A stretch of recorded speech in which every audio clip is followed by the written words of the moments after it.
नमस्कार मेरे प्यारे साथियों, मैं आपका अपना गौरव जयराम, राष्ट्रीय महासचिव AITU। साथियों, आज हम सब लोग ये जो मेरे हाथ में ये बुक देख रहे हैं, आप ये किताब देख रहे हैं, ये सामान्य किताब नहीं है। ये हिंदुस्तान के मजबूर व्यक्ति की, विवश व्यक्ति के लिए अंतिम न्याय की आशा की किरण है, भारत का संविधान। और आज ITI के बच्चे इसी अंतिम उम्मीद को लेकर के भारत की एक इतनी बड़ी संस्था भारतीय रेलवे, उसके द्वारा किए गए प्रताड़ना वाले काम, रेलवे के द्वारा किए गए शोषण, रेलवे के द्वारा की गई गलतियां जो रेलवे के अहंकार को उजागर करती हैं, आज सामान्य से ITI के बच्चे दिल्ली के कोर्ट में, कैट हो या दिल्ली हाई कोर्ट हो या सुप्रीम कोर्ट तक अपनी आवाज को बुलंद कर रहे हैं। तो उसका एक ही रीजन है, वो है भारत का संविधान। आज ये संविधान नहीं होता, आज ये संविधान नहीं होता तो आज ITI के बच्चों की बात को कोई नहीं सुन रहा होता। इतनी बड़ी संस्था के खिलाफ, इतनी बड़ी संस्था के विरोध में कोर्ट जाना और कोर्ट में के अंदर में इज्जत के साथ में उन बच्चों को सुना जाना और रेलवे को बार बार फटकार लगाना, ये आज संविधान की ताकत है। इसलिए मैं सैल्यूट कर रहा हूं इस वीडियो के माध्यम से भारतीय संविधान को और भारतीय संविधान के निर्माता जिन्होंने इतनी दूर की सोच रखी, बाबा साहब भीमराव अंबेडकर जी को मैं नमन करते हुए आज की वीडियो को प्रारंभ करता हूं। सभी लोगों को दीपावली के इस पावन पर्व पे ढेर सारी बधाई और शुभकामनाएं। त्योहार का दिन चल रहा है, दीपावली लगभग बीत सी गई है। मैं आपका ध्यान केंद्रित करना चाहता हूं इस वीडियो के माध्यम से दो तीन अहम पॉइंटों पर, खासकर से ALP के संबंध में मैं बोलना चाहता हूं आप लोगों से कि ALP के जितने भी छात्र हैं, लगभग 1,80,000 बच्चों ने 15 जुलाई को एग्जाम दिया और उन 1,80,000 बच्चों में से लगभग, जो हमारा अनुमान है, 10,000 से भी ज्यादा, 10 नहीं सॉरी, लगभग 40 से 50,000 के लगभग में बच्चों के कंप्यूटर खराब हुए। जो जानकारी कुछ टीचरों के माध्यम से, बच्चों के माध्यम से जो हम लोगों ने कलेक्ट की है, लगभग 40 से 50,000 की संख्या है इन बच्चों की जिनके कंप्यूटर खराब हुए और उसका एग्जाम साइको का फिर से 31 अगस्त को कराया गया, जिसको लेकर के बहुत सारे सवाल इस पूरी की पूरी भर्ती प्रक्रिया पर खड़े हो गए।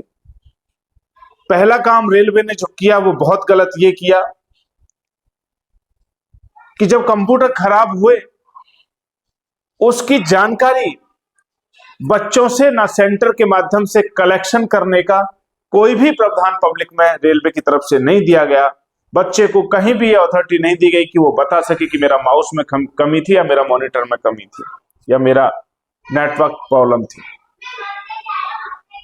दूसरी गलती रेलवे की तरफ से हुई और जो एक बड़े भ्रष्टाचार की तरफ इशारा करती है, कई सारे सोर्सों के माध्यम से जानकारी भी प्राप्त हो रही है कि रेलवे की ALP की जो भर्ती अभी हुई है, वो भर्ती हिंदुस्तान की सबसे बड़ी भर्ती घोटाला उजागर होगा अगर सही मायने में इसकी जांच हो जाए तो।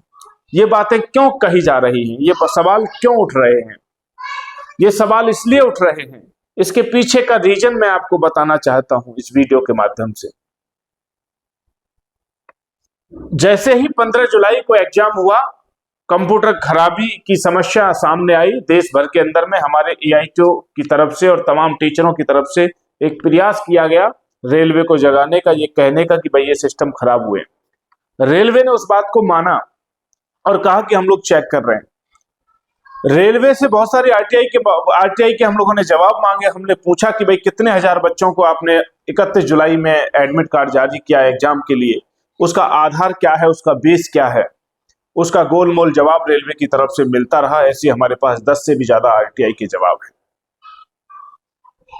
मालूम यह हुआ कि 20 से 25 हजार बच्चों को रेलवे ने यह माना कि इनके कंप्यूटर खराब हुए और उनको 31 अगस्त को एग्जाम के लिए बुला लिया। यह सबसे बड़ा प्रश्न चिन्ह ये उठता है, किस आधार पर रेलवे ने आइडेंटिफाई किया कि इन्हीं बच्चों के जो 20 से 25 हजार हैं कंप्यूटर खराब हुए हैं। किस आधार पे उन्होंने यह तय किया? इसके संदर्भ में भी हमने आरटीआई लगाई, उसका भी जवाब गोलमोल दिया गया। जिस पॉइंट से शुरू होती है भ्रष्टाचार की कहानी और जहां से संदेह में उठ जाती है, ये पूरे की पूरी जो भर्ती है ये संदेह में आ जाती है, ये वही पॉइंट है। यहीं से शुरुआत होती है, किस आधार पे आपने 25,000 बच्चों को कॉल किया और दोबारा से उनका एग्जाम लिया। 1,80,000 बच्चों में से आपने 25,000 बच्चों को बुलाया करके। इसके आगे जब हम लोग बढ़े, हमारी इस पे रिसर्च चल रही है, हम लोग इस पे तमाम हमारी एआईटीओ की टीम पूरी तरीके से इसमें लगी हुई है। हमको ऐसा मालूम हुआ और ऐसे सैकड़ों एविडेंस हम लोगों ने कलेक्ट करने का प्रयास अभी तक किया है, जिन बच्चों का एक्चुअली में कंप्यूटर खराब हुआ था, उन बच्चों को 31 अगस्त को एग्जाम के लिए बुलाया ही नहीं गया। ऐसे सैकड़ों नहीं, ऐसे लाखों हजारों की संख्या में ऐसे बच्चे हैं जिनके 50,000 के लगभग संख्या में जो कंप्यूटर खराब हुए थे, जो प्रॉब्लम आई थी, उनको नहीं बुलाया गया। पहला रेलवे का फेलियर और भ्रष्टाचार की ओर इशारा करता हुआ ये पॉइंट है। ऐसे सैकड़ों बच्चों के उदाहरण हमारे पास हैं जिनके कंप्यूटर ठीक थे, जिन्होंने कहा कि मेरा एग्जाम बहुत टॉप गया, मेरा एग्जाम ठीक गया, मेरा ये गया। उन बच्चों को दोबारा से एडमिट कार्ड जारी करके 31 तारीख को एग्जाम के लिए बुलाना, यह भ्रष्टाचार की ओर इशारा करता है। इतना ही नहीं, इसके बाद जो जानकारी प्राप्त हो रही है कि 25,000 बच्चों में से मैक्सिमम 80% बच्चों का सिलेक्शन हुआ है और बाकी 1.5 लाख बच्चों में से मात्र 3 से 4 हजार बच्चों का सिलेक्शन हुआ। ऐसी भी जानकारी प्राप्त हो रही है जो और भी चिंता को बढ़ा देती है। इतना ही नहीं है, एक और पॉइंट है, मैं डिटेल में अलग अलग पॉइंट पे एक एक वीडियो बना करके आप लोगों को अवगत कराऊंगा। आप लोग अगर वाकई ही अपनी आवाज को बुलंद करना चाहते हैं तो एआईटीओ के साथ में आप लोग जुड़ने का काम करें। गौरव जयराम एआईटीओ का मेरा ये ऑफिशियल चैनल है, इस चैनल को आप लोग सब्सक्राइब कर लें। अच्छी जानकारी, अच्छी वीडियो और आपकी लड़ाई, प्रत्येक व्यक्ति की, प्रत्येक बच्चे की लड़ाई को लड़ने के लिए एआईटीओ स्टैंड लेता है देश के अंदर में। आज पूरा देश इस बात से वाकिफ है। बिना किसी लोभ के, बिना किसी लालच के, बिना किसी भय के एआईटीओ ने स्टैंड लिया। रेलवे आरआरबी ग्रुप डी के मामले में भी और एएलपी के मामले में भी हम लोगों ने कोर्ट के अंदर में केस करके 2 सुनवाई करा दी और 3 नवंबर को इसमें बड़ी सुनवाई होनी है। इसलिए आप लोग चैनल को सब्सक्राइब कर लें, वीडियो को अपने साथियों तक पहुंचाने का काम करें और एआईटीओ से आप लोग जुड़ने का काम करें। साथियों, मैं पॉइंट पे बात कर रहा हूं, मैं वो पॉइंट आपके सामने रख रहा हूं जो आप जानते हैं लेकिन आप उनसे अनभिज्ञ हैं। आप घर बैठ गए संतुष्टि के साथ में। आप कुछ बच्चे परेशान होकर के दिल्ली तक आए, एआईटीओ से संपर्क किया, हम तक आए, लेकिन सारे बच्चे अभी तक एकजुट नहीं हो पा रहे हैं। ये चिंता का विषय है। तो ये टेक्निकल पॉइंट हैं ऐसे कि जो इशारा करते हैं कि भर्ती के अंदर में कुछ ना कुछ तो गड़बड़ हुआ है। एक और सवाल जो सबसे बड़ा सवाल है, रेलवे ने जिस पैटर्न के आधार पर, जिस पैटर्न के सवाल 15 जुलाई को पूछे, वही सवाल उनसे दोबारा पूछ लिए गए 31 अगस्त को। यानी कि बच्चे को जिसका कंप्यूटर ठीक था, जो पहले एग्जाम दे चुका था, और उससे वही सवाल 45 दिन बाद फिर पूछ लिए गए। तो जिस कारण से ऐसी आशंका लग रही है कि वो रैंडमली जिस भी आधार पर रेलवे ने उन बच्चों को कॉल आउट किया है, उसमें कहीं ना कहीं भ्रष्टाचार की बू आती है। वहां करप्शन की बू वहां से नजर आ रही है।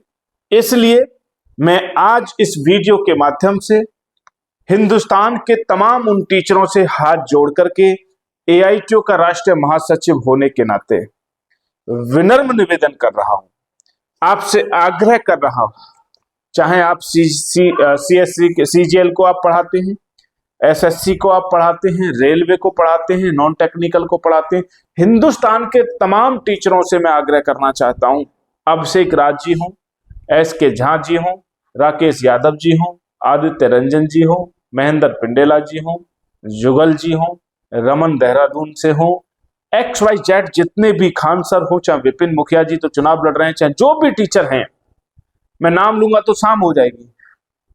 मैं तमाम सभी टीचरों से हाथ जोड़ करके निवेदन कर रहा हूं, एआईटीयू के राष्ट्रीय महासचिव होने के नाते आप इस भर्ती प्रक्रिया पर अपना अध्ययन शुरू करें। और एक बड़ा भ्रष्टाचार इस भर्ती के अंदर में हुआ है, आपको भी बिना किसी लोभ के, बिना किसी लालच के, बिना किसी भय के आज बच्चों के साथ में खड़ा होना चाहिए, क्योंकि आप गुरु हैं, आप भगवान हैं, और आप ही अगर अन्याय के खिलाफ खड़े नहीं होंगे तो इस देश के अंदर में कोई भी अन्याय के खिलाफ खड़ा नहीं हो सकता है। गरीब मजबूर बच्चों को कभी न्याय नहीं मिल सकता है। इसलिए मेरा आपसे निवेदन है, और मैं चाहता हूं आपसे निवेदन, आप वीडियो बना करके, एआईटीयू का एक गूगल फॉर्म हम लोगों ने जारी किया है और उसके अंदर में हम ये जानकारी प्राप्त करने का प्रयास कर रहे हैं कि कितने हजार बच्चे ऐसे हैं कि जिनका कंप्यूटर खराब हुआ लेकिन उनको कॉल आउट नहीं किया गया, लेकिन उनको एडमिट कार्ड जारी नहीं किया गया, 31 तारीख को उनको एग्जाम के लिए नहीं बुलाया गया। ऐसे बच्चों की जानकारी आप सभी टीचर लोगों से मेरा निवेदन है कि आप वीडियो बना करके वो गूगल फॉर्म डाल दीजिएगा, वहां से हम लोगों के पास में जानकारी एकत्रित हो जाए तो कोर्ट में हमारे पास एक मजबूत पक्ष हो जाएगा, जिससे कि इस घोटाले की पूरी जांच हो सके, पूरी की पूरी चीजें आगे बढ़ सकती हैं।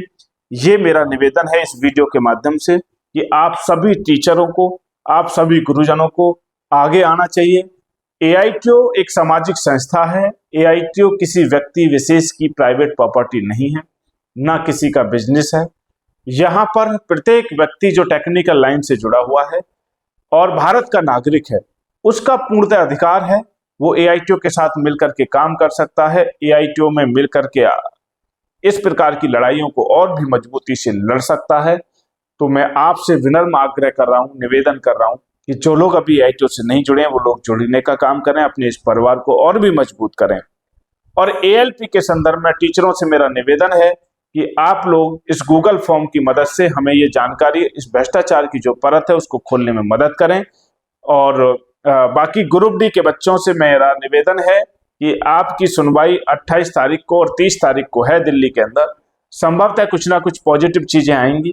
आप लोग अपनी पढ़ाई पे फोकस करें, एग्जाम कभी भी हो, कोई दिक्कत वाली बात नहीं है। 17 तारीख को एग्जाम नहीं होगा ऐसा मुझे पूरी तरीके से विश्वास है, लेकिन तब जब भी होगा आईटीआई के बच्चों का होगा, ऐसा भी हम लोगों को पूर्णतः विश्वास है, यकीन है। इसीलिए मैं सभी एएलपी के बच्चों से एक बार पुनः कह रहा हूं कि आप पेशेंस रखिए और अपनी संख्या का बल जो है उसको आप दिखाने का काम करें, संख्या बल को आप लोग बढ़ाने का काम करें। अभी बहुत सारी जगह पे आप लोगों ने केस किए होंगे, आपने देखा कि कहीं भी कोई रिजल्ट नहीं हुआ, केवल एक जगह पे रिजल्ट आउट आपका देखता हुआ मिल रहा है, वो है एआईटीयू के माध्यम से जो दिल्ली कैट और हाई कोर्ट में हम लोग तैयारी कर रहे हैं। तो आप लोग बने रहिएगा। बहुत बहुत शुक्रिया, थैंक यू वेरी मच।